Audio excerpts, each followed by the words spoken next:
not be afraid, we come in peace. My name is Captain Fornax, and I am leading a mission to gather information about our universe. Let me introduce you to my crew. Karina, our sensor.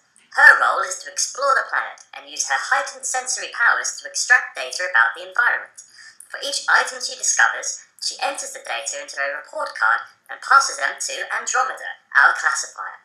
Her role is to look at every card and learn which properties make that card distinctive. She then separates the cards into piles with all other cards of the same type and passes them to Zwicky, our sorter. His role is to take each collection of cards and rearrange them into a natural order, such as lightest to heaviest. They can then be used to produce detailed reports that will be presented to the people on our home planet. Unfortunately, on the journey here, Zwicky fell ill with space flu and cannot complete his work. Sorting the data is vital for efficient searching. Without it, compiling our reports could take years. Earthling, will you help us complete our mission and return to our home planet?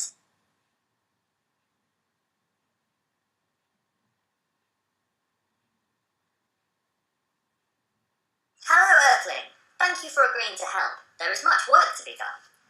With so many cards to sort, it is important to follow a precise sequence of steps to produce a reliable output. This is called an algorithm.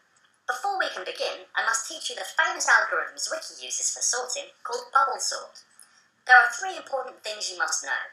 Firstly, that certain types of algorithm can be quick and simple to write, but only work in special circumstances. Secondly, that other types of algorithm can be slower and more complicated to write, but work in general circumstances.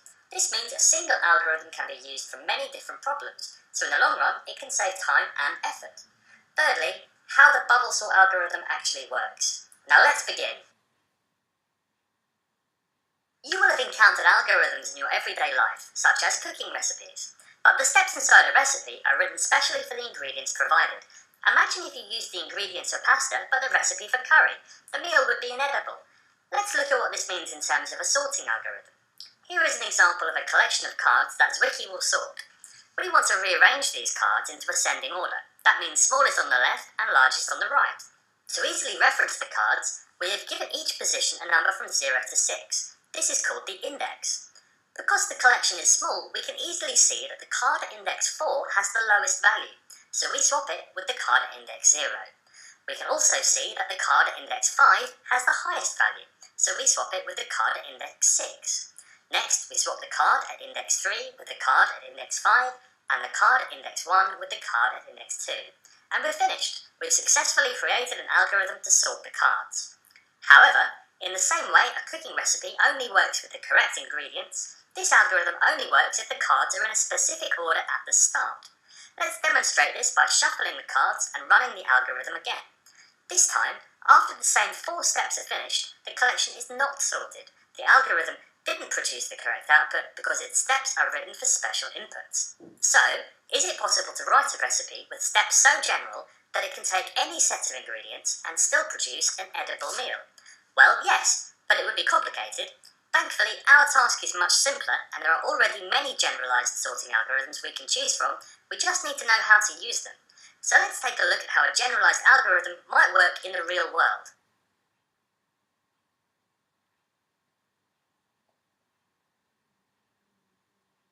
As you can see, our spaceship is rather small for 4, so we must take care when boarding to ensure that we all fit in. When each passenger arrives, they wait in the queue until the full team has assembled. Then we arrange ourselves in height order and the tallest boards first, followed by the second tallest, and so on. Before our journey to Earth, I arrived first, followed by Zwicky, Karina, and Andromeda.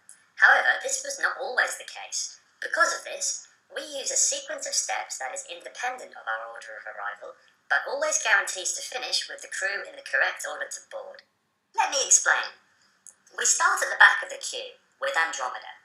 She compares her height with the passenger in front, Karina. Andromeda is taller, so they switch positions. Andromeda then repeats this sequence and compares herself to Zwicky. She is taller, so they switch. She then repeats again and compares herself to me. She is taller, so we switch.